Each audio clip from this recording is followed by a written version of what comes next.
sick of this controversy over living wage or minimum wage.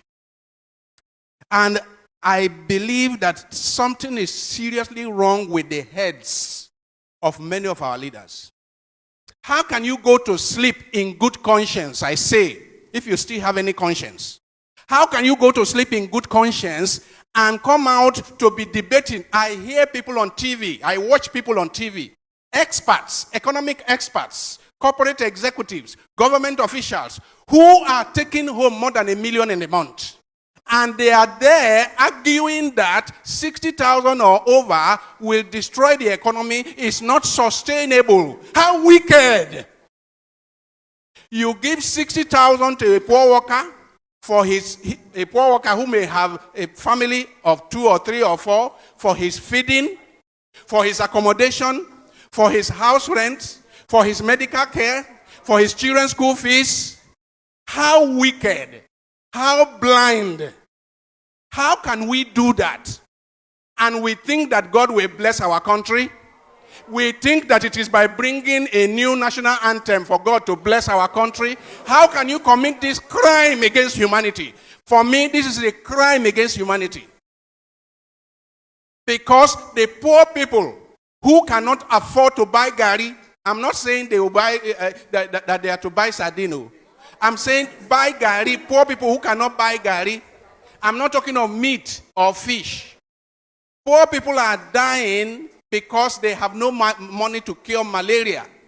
How can you go to sleep in good conscience? Those of us who belong to the elite, how can we go to sleep with good conscience and we are debating and we are discussing and we vote 500 million naira to meet and debate about paying 60,000 to the poor? My dear friends, I see this as a new form of apartheid. Nigeria is one of the most unequal societies in the entire world. A society where it's like the animal farm.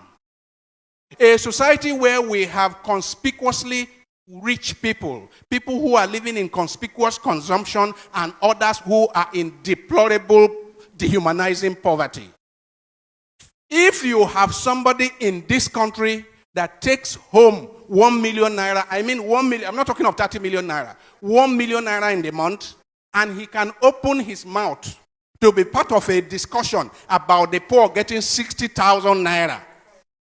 I say anyone who earns up to 1 million naira in the month should keep his or her mouth shut when he hears them debating about taking 60,000 for the poor.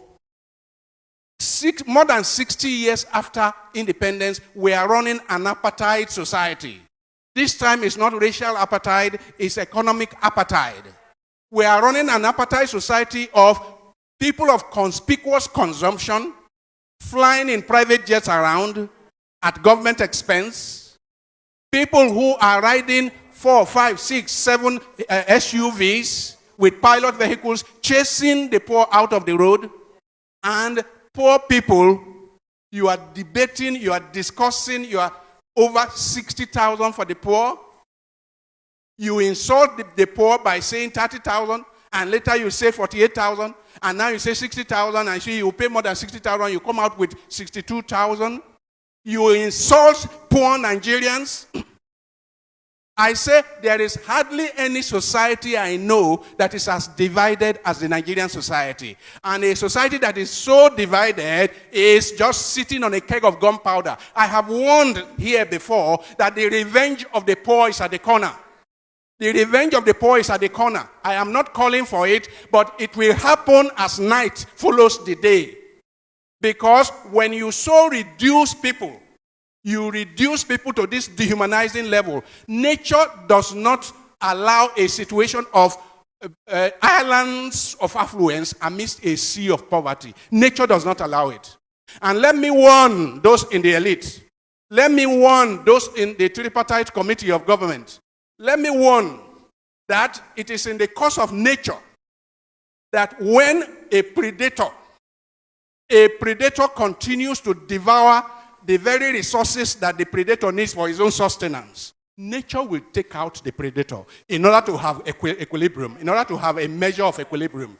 Nature is about balance, you know. All of nature is about balance, and human beings are part of nature.